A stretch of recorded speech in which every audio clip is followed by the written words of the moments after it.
Haleluya. Shalom. Apa kabarnya Bapak Ibu Saudara semua? Yang kabarnya luar biasa katakan luar biasa. Haleluya, puji Tuhan. Terima kasih buat kesempatannya boleh melayani tempat ini. Buat Pak Hadi, Pak Boy, thank you semuanya. Dan di sini juga ada pendeta gembala senior saya, Pak Hendra Pranata. Selamat. Terima kasih Pak, luar biasa. Agak grogi saudara. Haleluya, puji nama Tuhan. Saudara, kita akan belajar firman Tuhan, kita akan belajar temanya pecundang dalam anugerahnya. Haleluya. Saya tahu yang ada di tempat ini semua pernah salah kan? Pernah mengalami kegagalan kan? Nah, kita akan lihat ternyata orang yang gagal, orang yang bahkan sebenarnya tidak pernah masuk hitungan. Tetapi ketika dia mendapatkan anugerah Tuhan, dia mengalami pemulihan dan dipakai Tuhan luar biasa. Ini kabar baik buat kita semua yang hari ini merasa gagal. Kita yang merasa ini, aku nggak layak Tuhan, aku berdosa, aku hari ini sudah hidupku jauh daripada Tuhan. Ini waktunya pemulihan buat kita semuanya. Katakan amin. Saudara, kata pecundang dalam bahasa Inggris, pecundang itu pakai kata loser, orang yang kalahan. Orang yang gagal, orang yang terus jatuh. Hari ini kita percaya anugerah Tuhan sanggup memulihkan kita. Next, haleluya. Saudara, firman Tuhan berkata demikian. Bapak Ibu bisa lihat, oke, kita buka Roma 5 ayat 20. Bapak Ibu bisa lihat di atas, di LCD. Bapak Ibu perhatikan ini. Tetapi hukum Taurat ditambahkan supaya pelanggaran menjadi semakin banyak. Perhatikan, hukum Taurat ditambahkan supaya pelanggaran menjadi semakin banyak. Dan di mana dosa bertambah banyak, di sana kasih karunia menjadi berlimpah-limpah. Katakan amin. Saudara, prinsip hukum Taurat adalah semua orang harus mengerjakan utuh. Satu dikerjakan, maka keseluruhannya harus dikerjakan. Pertanyaannya, apakah ada manusia yang bisa menggenapi seluruh hukum Taurat? Tidak bisa. Hanya Yesus, Tuhan yang turun jadi manusia, maka dia datang untuk menggenapkan hukum Taurat. Istilah saya Bapak Ibu, hukum Taurat itu seperti cermin. Dia akan bisa menunjukkan banyak kekurangan, kelemahan kita. Tetapi dengan perbuatan kita untuk melakukan hukum, kita tidak akan pernah bisa melakukannya dengan sempurna. Maka dibutuhkan yang namanya anugerah Tuhan. Ngomong dengan saya, kasih karunia Tuhan. Maka Bapak Ibu lihat ini, semakin ada banyak hal yang dosa, semakin kasih karunia Tuhan dilimpah-limpahkan. Kata berlimpah-limpah dalam bahasa aslinya dipakai kata huper. Jadi kalau ada dosa di sini, ada kasih karunia Tuhan yang lebih daripada itu untuk memenangkan, untuk memulihkan orang itu. Pertanyaannya seperti ini. Berarti apakah kasih karunia menjadi alasan supaya orang itu berbuat dosa? Oh tidak. Semakin orang menyadari anugerah Tuhan, semakin orang mengenal kasih karunia Tuhan, semakin dia akan hidup sungguh-sungguh buat Tuhan. Katakan amin. Saudara, kita sadar kita sudah ditebus. Tapi lihat bagaimana kasih karunia Tuhan terus melayakkan kita, membenarkan kita, membawa kita dari satu kemuliaan kepada kemuliaan yang besar. Katakan amin. Next, saudara. Nah, kita akan belajar siapa pecundangnya. Saya sebut di sini adalah Petrus. Saudara lihat ini. Petrus berkomitmen. Saudara, dalam Matius 26 ayat 33 sampai 35 dikatakan demikian. Petrus menjawabnya, biarpun mereka semua tergoncang imannya karena engkau, aku sekali-kali tidak. Keren atau tidak pernyataan ini? Keren banget Bapak Ibu. Kalau yang lain tergoncang, aku tidak. Wis. Banyak orang Kristen kan gitu tuh. Mati, rela aku. Kemarin Pak Hadi sampaikan khotbah di JKMCC, luar biasa Bapak Ibu. Hidup Kristus, mati keuntungan. Tapi kenyataannya, waktu beliau divonis sakit jantung. Bahkan ketika saya lihat di gambarnya detak ini, EKG-nya itu sempat flat, itu yang mengerikan Bapak Ibu. Tapi lihat Petrus ini, dia berkata, aku tidak akan tergoncang imannya. Ayat 34, Yesus berkata kepadanya, aku berkata kepadamu sesungguhnya malam ini, sebelum ayam berkokok engkau telah menyangkal aku 3 kali. Ayat 35, Bapak bisa baca sama-sama, 2, 3. Kata Petrus kepadanya, sekalipun aku harus mati bersama-sama engkau, aku takkan menyangkal engkau.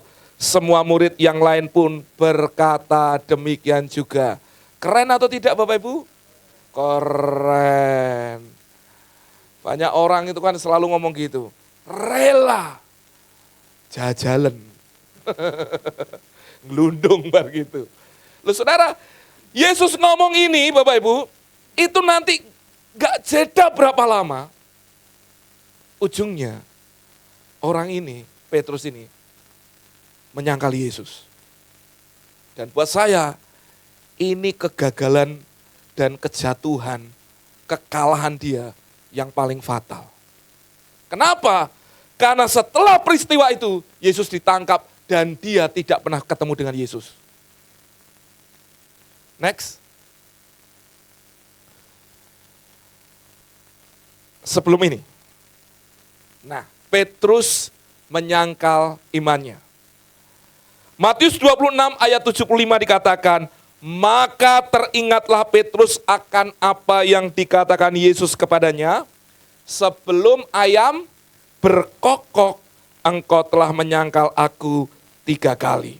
Lalu ia pergi keluar dan menangis dengan sedihnya. Sebagai pengetahuan Bapak Ibu. Bapak Ibu kalau lihat di sini ayam berkokok, Bapak Ibu berpikirnya selama ini adalah ayamnya berkokok. Tapi kalau saudara lihat dalam literatur orang Yahudi, ayam berkokok itu sebenarnya adalah trompet yang dibunyikan waktu pergantian jaga malam. Jadi dari jam 6 pindah ke jam 9, kan 3 jam akan ada trompet dibunyikan. Itu pergantian jaga. Jam 9 sampai jam 12. Jam 12 sampai jam 3, jam 3 sampai jam 6 pagi. Terus itu. Dan setiap pergantian itu mereka akan membunyikan trompet itulah. Trompet itu dalam bahasa Yunaninya dipakai kata guinisilium. Kalau diterjemahkan dalam bahasa Indonesia kita, ayam berkokok. Jadi selama ini kalau kita pernah ngotbahin ayam berkokok, maka PTE berkokok. Salah Bapak Ibu. Waktu saya lihat ini, biar aku yuk khotbahin ngono juga. Ternyata enggak. Ternyata memang itu bicara trompet yang dibunyikan. Sebelum itu bunyi 3 kali, Petrus sudah nyangkali 3 kali. Saudara bisa lihat saya gini. Di awal tadi dia berkata, aku tidak akan menyangkali sekalipun mati. Aku akan tetap dalam imanku. Tapi enggak berapa lama dari itu. Dia berkata, aku sudah menyangkali 3 kali. Saudara bisa lihat ini. Sebuah proses kejatuhan, kegagalan. Nah saudara kalau lihat ini Bapak Ibu. Saya itu sering merenung seperti ini. Berapa banyak orang Kristen hari-hari ini. Mereka orang percaya, mereka ada ikut Tuhan. Tapi maaf kata, ada masa-masa sepertinya kepleset. Lalu dia berpikir, aku enggak layak lagi. Aku sudah enggak berkenan lagi. Lalu ada banyak orang yang merasa seperti Petrus, lalu dia merasa ada sebuah tuduhan-tuduhan dalam dirinya yang merasa, aku enggak mungkin doaku didengar Tuhan. Karena aku ini sudah salah sama Tuhan. Itulah yang dialami Petrus. Maka dikatakan dia keluar dan menangis dengan sedihnya. Karena justru di hari-hari terakhir ketika Yesus sebelum diserahkan, Yesus sudah mengingatkan, sebelum ayam berkokok, engkau sudah nyangkali aku 3 kali. Ternyata enggak sampai 24 jam. Ternyata dia sudah gagal di situ. Dan hari itu, Bapak Ibu, menjadi hari terakhir. Kenapa? Karena semenjak itu Yesus selalu ngalami jalan Via Dolorosa, murid-muridnya enggak bisa langsung ketemu, berhadapan muka, ngomong lagi sama Yesus. Kenapa? Karena muridnya ketakutan tercerai-berai. Orang ini gagal, Bapak. Orang ini habis-habisan.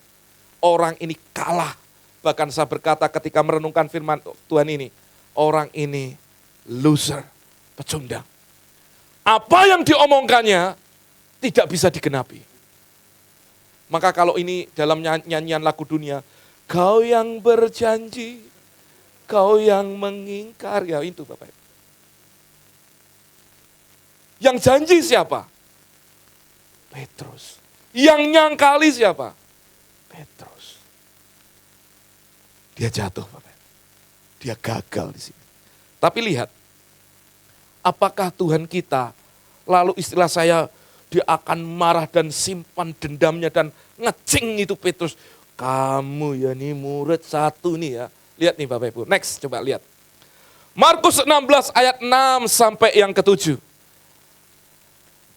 Saya bacakan buat saudara. Tetapi orang muda itu berkata kepada mereka, jangan takut, kamu mencari Yesus orang Nazaret yang disalibkan itu.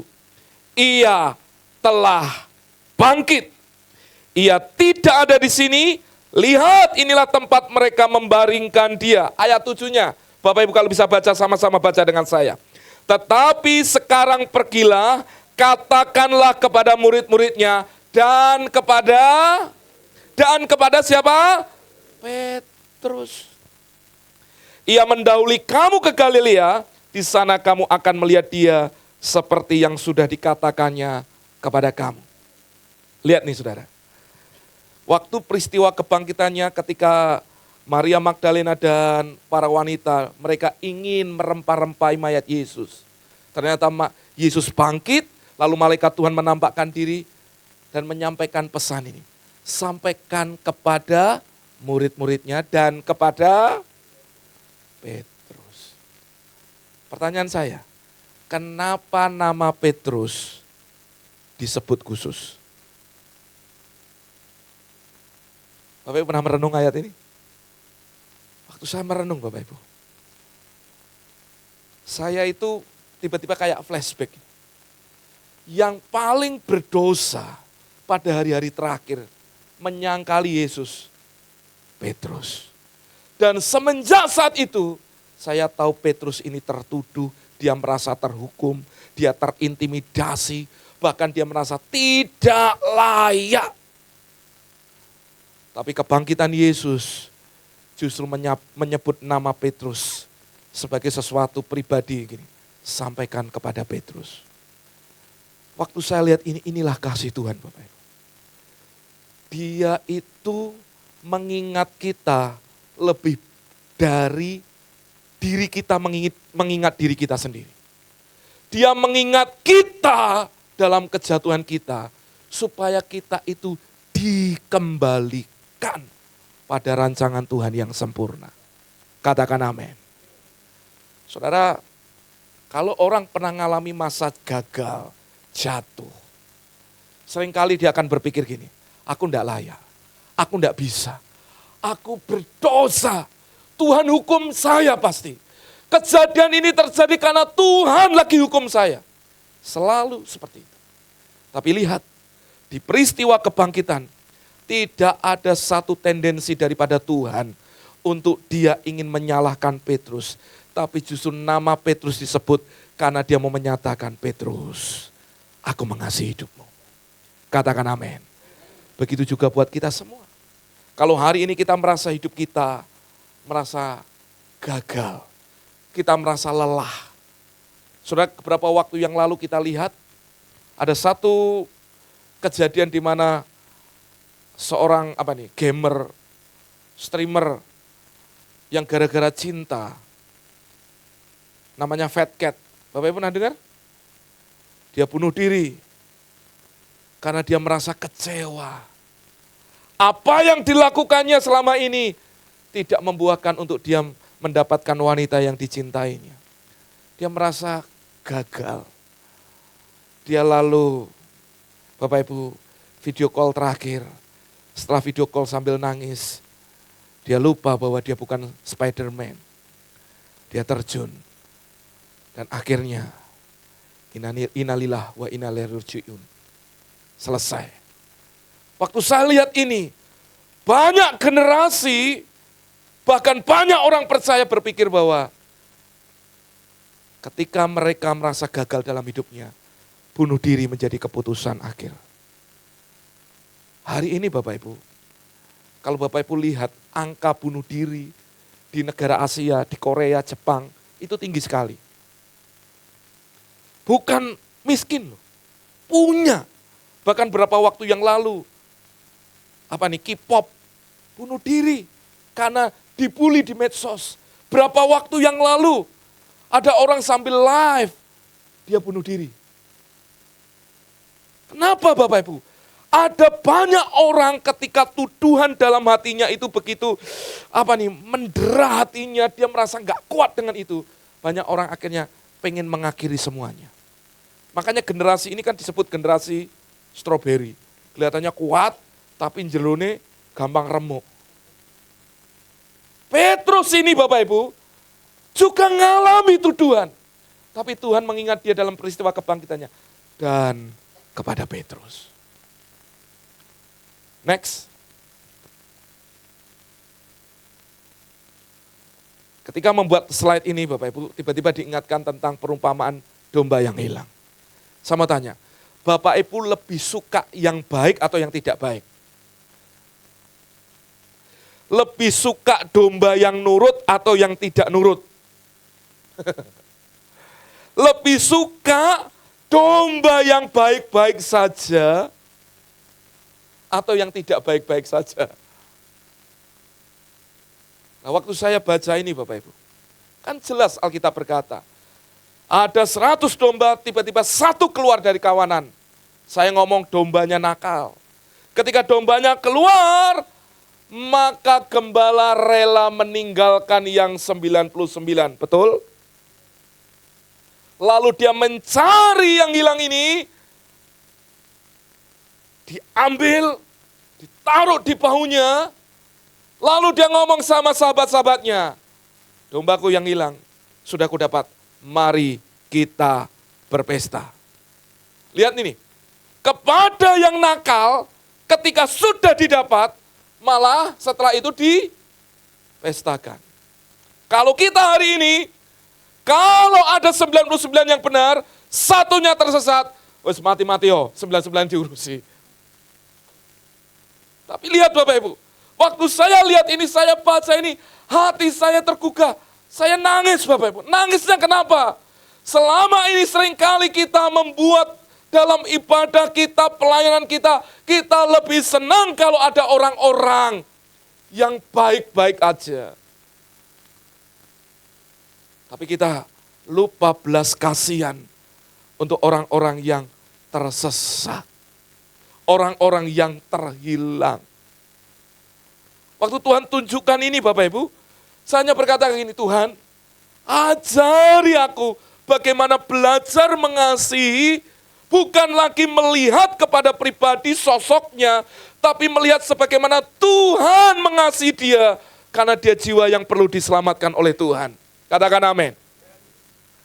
Apakah Bapak Ibu hari ini masih berpikir bahwa kalau ada anggota keluargaku, ada mungkin saudara kita, tetangga kita, apakah kita masih punya hati untuk berdoa syafaat, Tuhan selamatkan dia. Saudara, Tuhan itu mengasihi jiwa-jiwa. Amin. Suatu kali dalam perjalanan Yesus ketika melintasi kota Yeriko, dikatakan ada seorang bernama Zakius, karena badannya yang pendek, yang tidak tinggi, maka dikatakan dia ingin melihat orang apakah Yesus. Lihat saudara, maka dia naik ke atas satu pohon. Dan ketika Yesus lihatnya, Yesus ngomong kayak gini, hari ini aku harus numpang di rumahmu. Orang ini gak pernah masuk agendanya Yesus. Tapi lihat, ketika orang ini dalam hasratnya pengen lihat Yesus seperti apa. Yesus seperti kayak berpindah agenda ini ngomong, aku harus numpang di rumah. Tanpa dihakimi, tanpa diomeli, makan bareng dengan orang berdosa. Waktu Yesus makan dengan orang-orang kelompoknya Sakius, yang marah siapa Bapak Ibu? Orang Farisi. Siapa orang Farisi?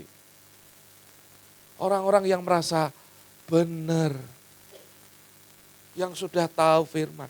Marah bersungut-sungut, kenapa gurumu makan sama orang berdosa? Tanpa dikhotbahi, tiba-tiba Sakius langsung ngomong kayak gini. Tuhan, kalau hari ini ada yang kuperas, tak kembalikan 4 kali lipat, dan hartaku, setengah hartaku kuberikan pada orang miskin. Lalu Yesus ngomong, hari ini terjadi keselamatan bagi orang ini, karena dia pun keturunan Abraham. Yesus mengasihi jiwa-jiwa. Katakan amin. Next. Haleluya. Saudara, saya tunjukkan. Petrus ini benar-benar frustasi Bapak Ibu. Di Yohanes 21 Bapak Ibu, di ayat 1-3 dikatakan bahwa Petrus kembali jadi nelayan. Kenapa jadi nelayan? Karena dia merasa tidak layak. Kalau Bapak Ibu hari ini merasa, wis aku enggak pelayanan lagi. Atau mungkin, alah wis lah, enggak mungkin harus, aku berdosa. Ini waktunya kita meresponi kasih Tuhan yang besar itu dalam hidup kita. Yohanes 21 ayat 1-3. Kemudian Yesus menampakkan diri lagi kepada murid-muridnya di pantai Danau Tiberias. Dan ia menampakkan diri sebagai berikut. Di pantai itu berkumpul Simon Petrus, Thomas yang disebut Didimus, Nathanael dari Kana yang di Galilea, anak-anak Zebedius dan 2 orang murid lainnya. Ayat 3 yuk baca sama-sama. Kata Simon Petrus kepada mereka, aku pergi menangkap ikan. Lalu perhatikan, kata mereka kepadanya, kami pergi juga dengan engkau. Mereka berangkat lalu naik ke perahu, tetapi malam itu mereka tidak menangkap apa-apa. Lihat ini, Petrus tetap jadi pemimpinnya. Aku balik jadi nelayan. Yang lainnya, aku main nangkap ikan. Ayo melu hae. Ini ada golongan pengintil Bapak Ibu. Nah, ini aku balik hidup lama. Wis aku melu hae. Dugem, ayo aku melu hae sisan. Nah, gitu. Jadi memang saya melihat Petrus ini pemimpin Bapak Ibu. Mau apa diikutin. Nelayan, ayo balik nelayan. Kenapa jadi nelayan? Gak layak. Merasa gak tahu apa yang harus diperbuat. Berita kebangkitan buat dia masih belum percaya. Maka dia balik untuk jadi nelayan.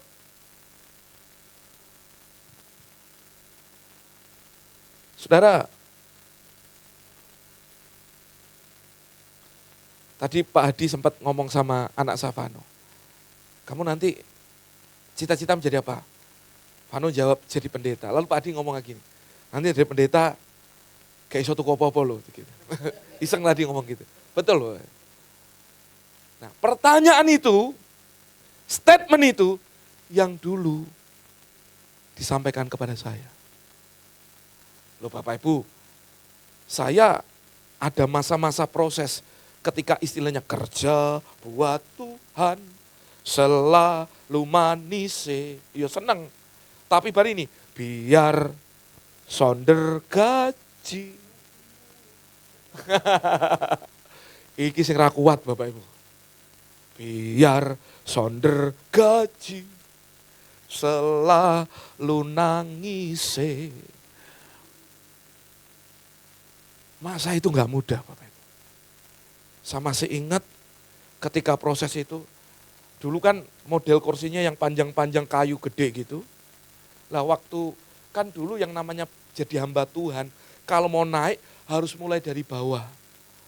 Nyuci gereja, ngepel gereja, nata kursi, kadang maaf sampai nyuci bajune Pak Pendeta. Lu beneran nih kalami. Kadang samping kesel Bapak Ibu, itu saking nyuci ini pakai sikil tak calup tak ngenek no. Nah, ya itu saya ngaku apa adanya. Memang Bapak Ibu, kesel. Jam 3:30 pagi harus doa. Kita bangun pagi doa, nek telat diseneni. Pendetanya ramelu doa. ya itu saya alami. Jadi kadang saya jadi hamba Tuhan rasanya koyok gini. Gak mudah Bapak Ibu. Sempat ada pikiran kayak gini. Wah enak biyen ya.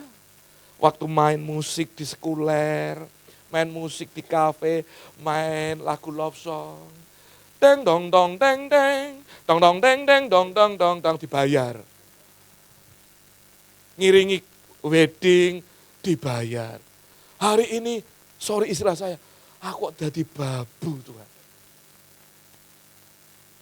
Gak mudah. Sempat saya membalik. Lalu tiba-tiba omongan teman saya, lah yo, biar enak-enak melayani, kok enak-enak apa main musik ini untuk duit tiap minggu wis di booking dengan tim. Saiki lapo wae rekoso-rekoso ini. Kadang merasa, aduh. Tapi dengar Bapak Ibu, justru di titik terendah itulah sebenarnya Tuhan itu ingin tunjukkan kasih-Nya buat kita bahwa Dia mengasihi hidup kita. Betul Bapak Ibu. Ketika Petrus, dia merasa mau tinggalkan pelayanannya. Padahal di danau yang sama, kalau Bapak Ibu ingat, Danau Genesaret, Danau Galilea, Danau Tiberias, Danau Kineret, itu danau yang sama. Punya 4 nama. Jadi kalau Bapak Ibu baca ini di Danau Tiberias, danau yang sama ini adalah danau di mana dulu ketika Petrus dipanggil Tuhan untuk menjadi penjala manusia. Ketika peristiwanya juga sama, semalam-malaman mereka menangkap ikan, tapi nggak dapat apa-apa. Yesus ngajar pakai perahunya mereka, suruh bertolak agak lebih dalam, suruh melemparkan jalannya. Dan mereka menangkap besar banyak ikan dan jalannya mulai koyak. Di peristiwa ini, dalam mungkin kegagalan Petrus, dia kembali lagi jadi nelayan. Dan Tuhan tetap ingatkan peristiwa yang sama. Di titik di mana dia kembali jatuh, Tuhan panggil dan ingatkan. Dan Tuhan ingin pulihkan Petrus dari tempat terendah untuk mengangkat dia suatu kali menjadi hamba Tuhan yang luar biasa. Next Bapak Ibu, perhatikan ya. Kan mereka nggak dapat apa-apa, lalu Yesus datang hadir buat mereka. Mereka nggak kenali itu awalnya. Lalu mereka Yesus ngomong kayak gini, anak-anak kamu punya lauk pauk? Nggak ada. Lemparkan jalamu. Lalu mereka lemparkan jala juga. Dan waktu mereka lemparkan jala, di peristiwa itu mereka nangkap sejumlah besar ikan, 153 ekor ikan besar. Lalu disitulah maka muncul ayat ini, Yohanes 21 ayat 7. Maka murid yang dikasih Yesus itu berkata kepada Petrus, itu Tuhan.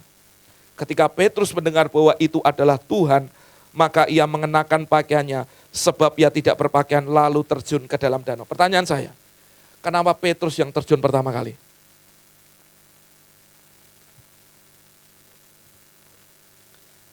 Saudara, murid-murid yang lain tuh nggak tahu apa yang ada dalam hatinya Petrus. Kalau di titik terakhir dia yang nyangkali Yesus.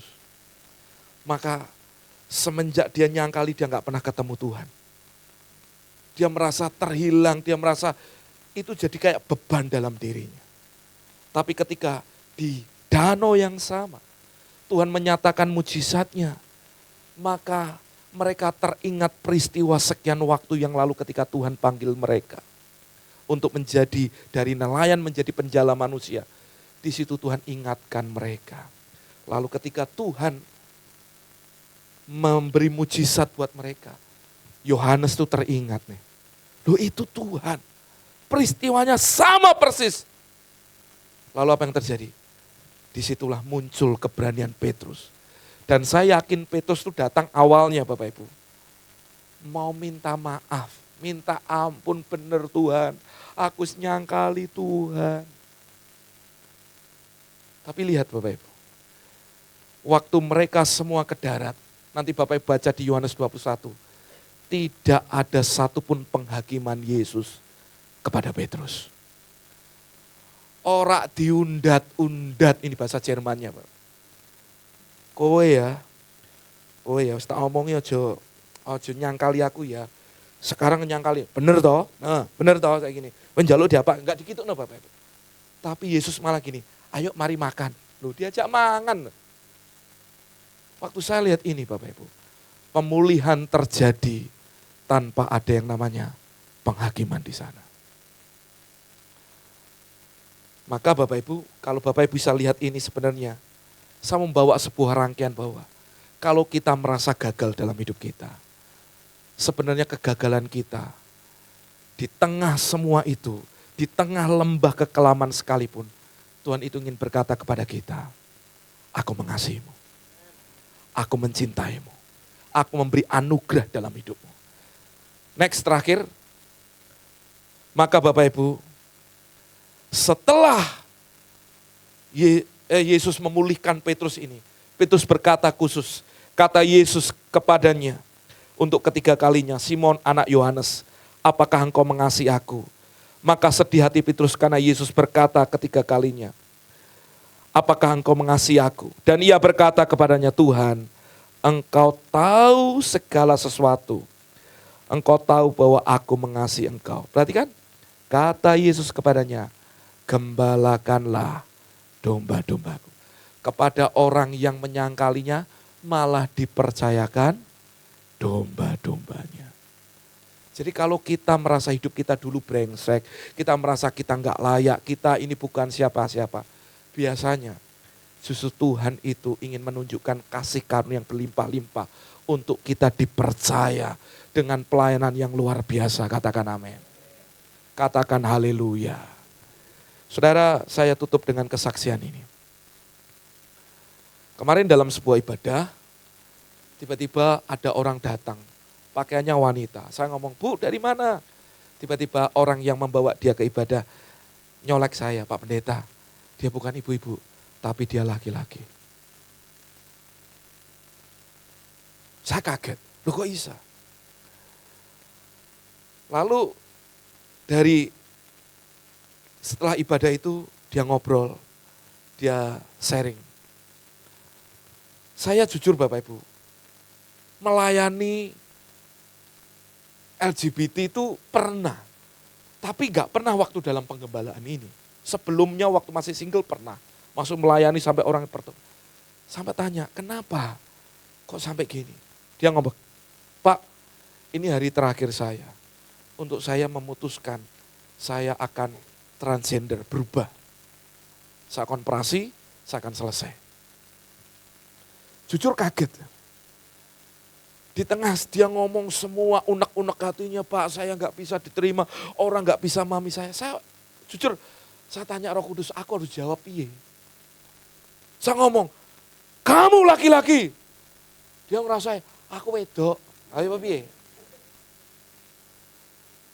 Sedang saya pengen ngomong gitu, tapi Tuhan ciptakan hanya pria dan wanita.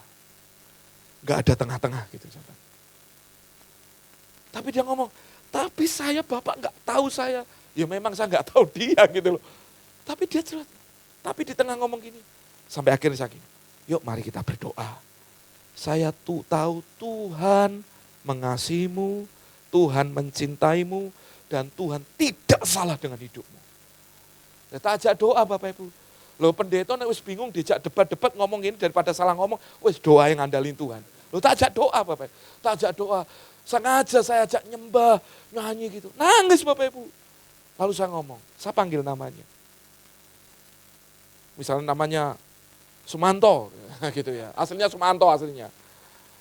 Sumanto, berdoa dalam. Saya berdoa, Tuhan mengasihimu. Mungkin dalam itu, Dudu Sumanto, mungkin awalnya waktu itu. Tapi waktu dia, waktu saya berdoa gitu Pak, saya nggak tahu gimana. Saya hanya ngomong, Tuhan mengasihimu. Saya nggak banyak ngomong Bapak Ibu, saya hanya dalam doa itu saya ngomong gini, Tuhan mengasihimu, Tuhan terima apa adanya, dan Tuhan sanggup memulihkan semua kejadian proses hidupmu, masa lalumu, karena Tuhan hari ini ada untuk mengasihi hidupmu. Saya doa, amin. Selesai amin, orang ini tetap nangis gak karuan. Lalu dia tanya, kok Bapak tahu kalau saya ini merasa tertolak dengan masa lalu saya? Karena saya dibanding-bandingkan. Saya ngomong kayak gini, saya nggak tahu, Tuhan tahu.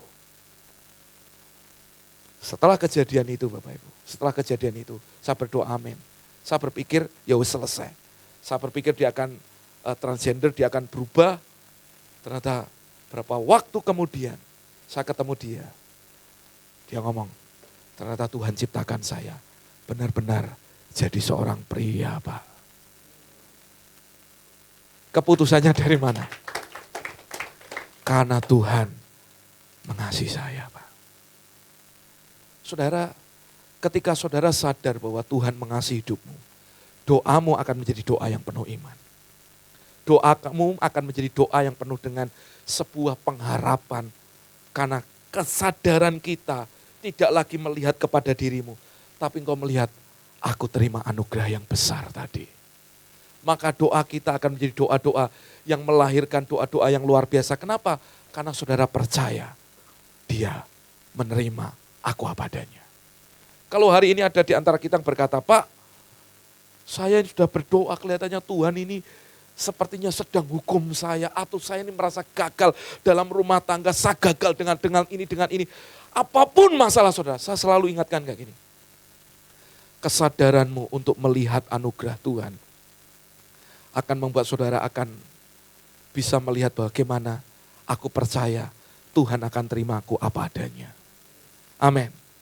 Dan saudara tahu yang di depan saudara ini, kalau bukan kasih karunia Tuhan, saudara, gak mungkin hari ini bisa berdiri. Mungkin cerita saya berbeda. Saya hancur itu ketika ada di kafe, Bapak. Karena saya pemain musik. Saya ngiringi band-band, ngeband aja, pokoknya udah tahu tiap Rabu, Jumat, Minggu, kadang Senin, itu pokoknya main band. Main band, nyanyi lagu sekuler, dan di main band jatuhnya, bayarannya itu dapatnya uang gak seberapa, tapi habisnya untuk minum.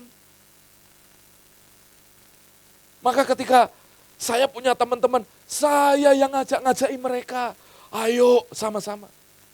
Tapi ketika suatu kali Tuhan tangkap saya ditangkap hanya dengan sebuah kejadian sederhana. Tuhan menunjukkan kasih-Nya dalam hidup saya. Saudara, orang yang berdosa terus, itu lelah Bapak Ibu. Capek. Tapi ketika ada orang yang sepertinya datang berkata gini, aku mengasihimu. Aku enggak lihat engkau masa lalu, aku lihat engkau hari ini. Karena engkau pribadi yang berharga buatku. Kasih Tuhan itu memulihkan saya. Sampai akhirnya Bapak Ibu, teman-teman saya ketika lihat saya sekarang jadi hamba Tuhan, selalu kesaksiannya mereka, iki sing ngajari aku nggak rusak, saya jadi pendeta. Akhirnya membuat teman-teman yang satu-satunya ini, akhirnya juga sekarang berubah jadi hamba Tuhan juga. Maka hari ini saya tahu kayak gini loh Bapak Ibu. Semakin kita merasa nggak layak, semakin besar Tuhan ingin pakai hidup kita untuk melayani Tuhan. Katakan amin. Katakan haleluya. Saya mungkin bukan orang yang kelihatan ini. Enggak Bapak Ibu. Wes to takok pendeta. Pendeta kira-kira biyene. Ketok ini mimbar awale. Bapak Ibu lihatnya sekarang. Lihat dulu. Betul. Kalau tanya, Pak, godaannya ono gak? Lah. Cuma sekarang kita lebih banyak nyalipin daging. Nek dituruti dagingnya, podo wae. Betul gak? Makanya Bapak Ibu, anugerah Tuhan yang akan tetap bisa menjaga hati kita. Tapi kalau kita pakai kekuatan kita sendiri, luling, jatuh pasti. Anugerah Tuhan yang menjaga hidup kita. Amin. Hari ini kalau ada di antara kita merasa, aku enggak layak Pak.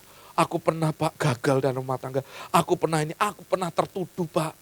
Aku pernah gak gini. Wes toh. Enggak ada di antara kita yang dosanya lebih parah daripada ini. Dosanya Petrus sama sebenarnya kayak Yudas. Sama jual Yesus. Cuma bedanya Yudas bunuh diri, Petrus dia mau datang sama Tuhan. Saya mau berkata hari ini, Tuhan mengasihi hidup Bapak Ibu Saudara. Kalau engkau sadar, I am love, aku dicintai Tuhan. maka itu akan melahirkan orang-orang yang percaya. Anak-anak ketika sadar orang tuanya mengasihinya, itu akan semakin punya keyakinan, aku pasti berhasil. Betul. Makanya kalau kita dicintai Bapa kita di surga, saudara akan percaya masa depan kita akan penuh harapan. Katakan amin. Mari sama-sama bangkit berdiri. Haleluya, puji nama Tuhan. Saya ajak kita semua nyanyi lagu Tak Terbatas. Tahu ya? Ya, bentar aja ya. Haleluya. Haleluya.